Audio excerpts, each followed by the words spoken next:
So now that we have the new Terminator movie is pretty much coming out this year, obviously, till November, I take the time to actually talk about the other Terminator movies. So now, since I swore the last time when I did This Is Underrated, I was going to do it on The Iron Giant.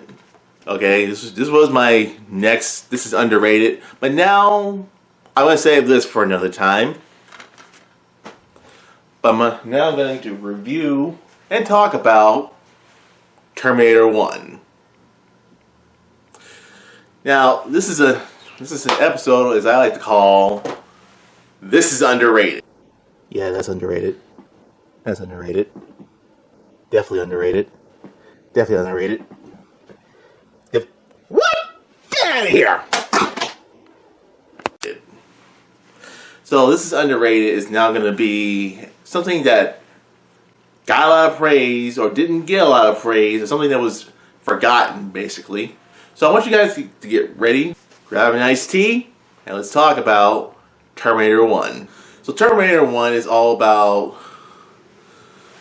what in the future if machines got a lot more smarter or too smarter, they can wipe out humanity.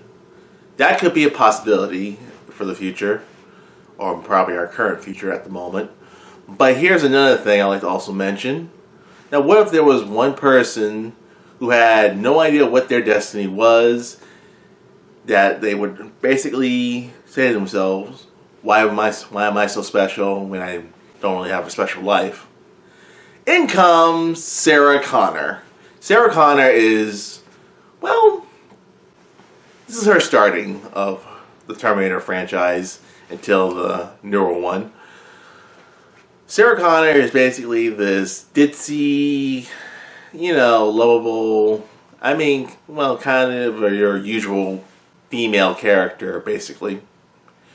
She's pretty much, does not have that much great responsibility in her life at the moment. She has a boyfriend that she wants to go out with, but apparently he ditched her or whatever. And pretty much her job is kind of hellish. She doesn't get that much respect. And also, she says to herself, why am I the one that's chosen to be the target for the Terminator? But now in comes the one person we all know that made the Terminator franchise that you can't have without the Terminator franchise. I'll be back. Arnold Schwarzenegger. Now, of course, this was after the time when he did, what was it called?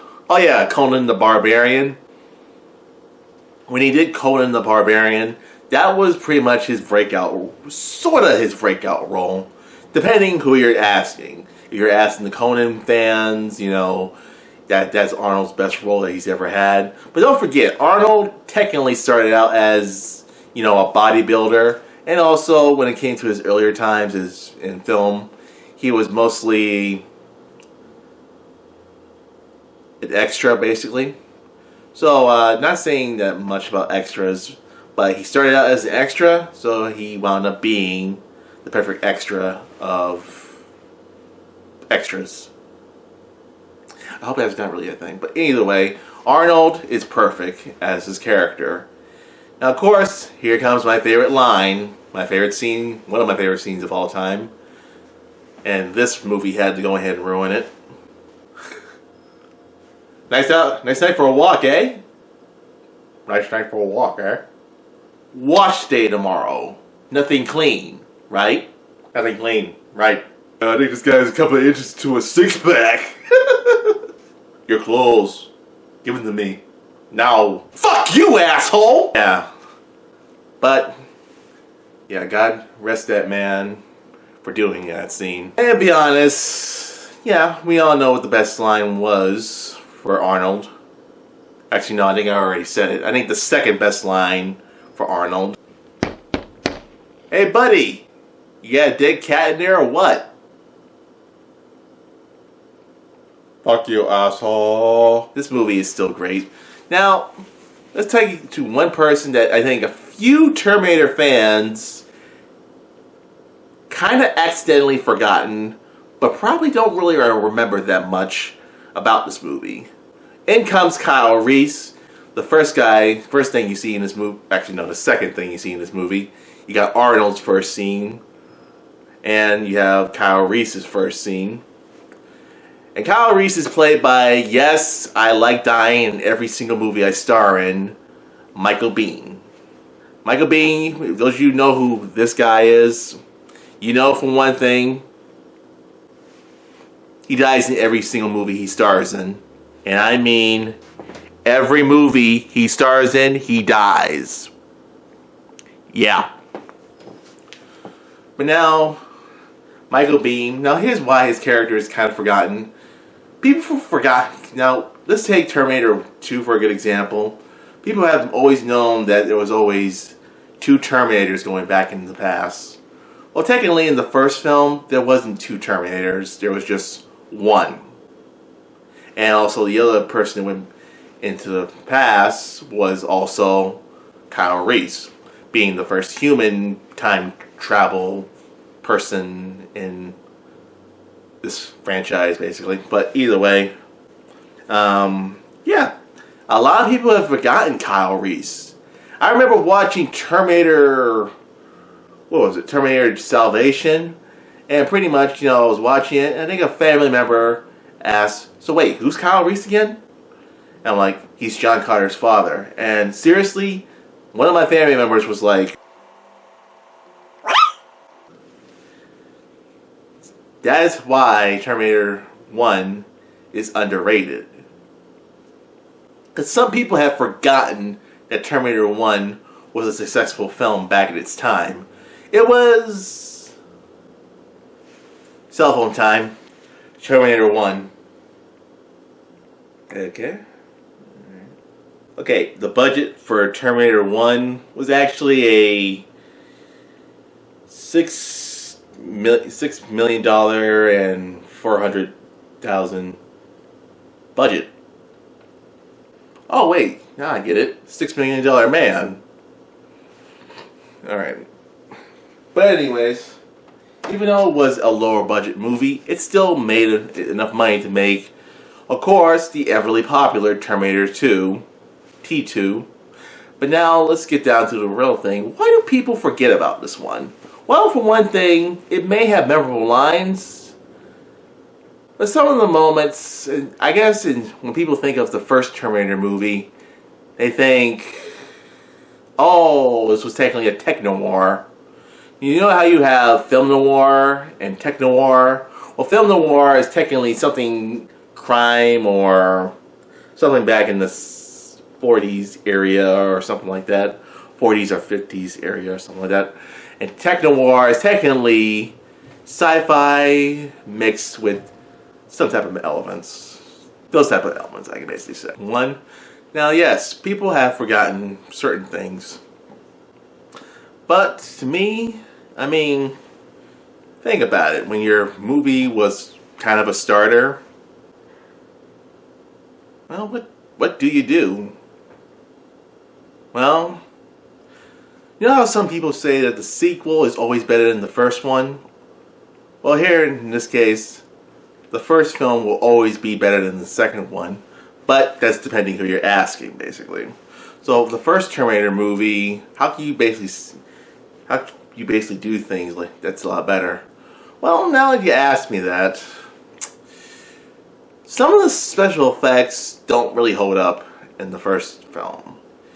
Like the part where Arnold is completely out of his skin and he's completely the robot metal skeleton. Now that's the part I can basically say this. It's bad stock motion. Like, you can obviously tell it was stock motion during the time. And since it was the 80s, as most people did their special effects. So this was this is before the time of CG. So there wasn't a lot of, a lot of CG things that they did in this movie. Because technically it was kind of a low budget. If you look at it today, it's kind of low budget. But you look at it back in those days, it was more like a higher budget film. They said it was, yeah.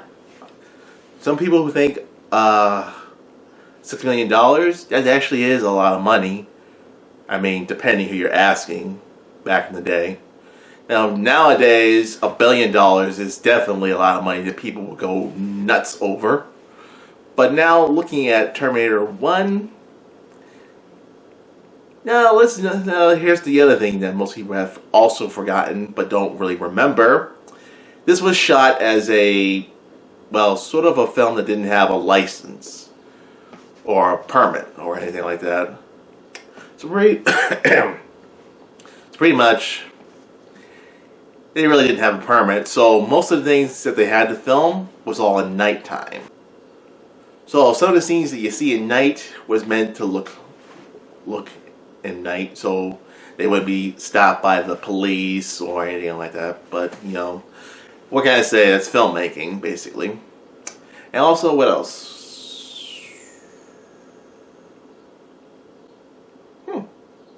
I got nothing else to say. But all I can say is this. This was Arnold's best role he's ever done. And of course, my favorite scene is the scene where he's shooting the police officers at the police station. Arnold taking out every single cop in the police station. And it's evil and cool at the same time.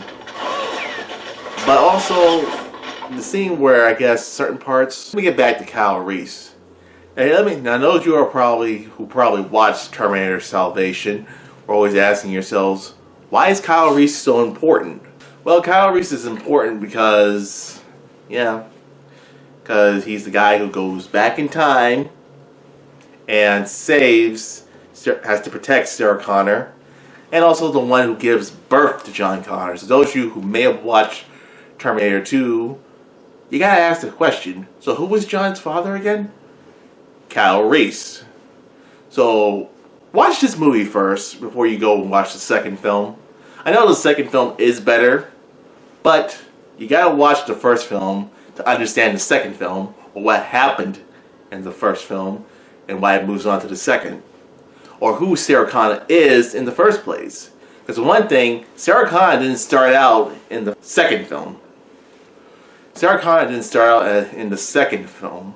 She started out in the first, and you want to know, how did she start out in the first?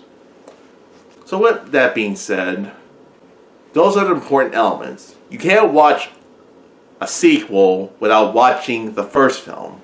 I know the sequel is better, it has better special effects that were probably revolutionary. But here's the thing, you gotta watch the first film first. So I know I said this is an underrated movie. It's totally underrated. So those of you who have not seen the first film, please see the first film first. Please see the first film first. So this is going to be a once a month thing I'm going to be doing until it comes to Terminator Dark Fate. So with that being said, guys, I look forward to making more of these reviews until it comes for the next Terminator movie. And join me for next month, probably around my birthday, during that time. We're going to do a review for Terminator 2 Judgment Day. Look forward for that. Vertical Spy, outro.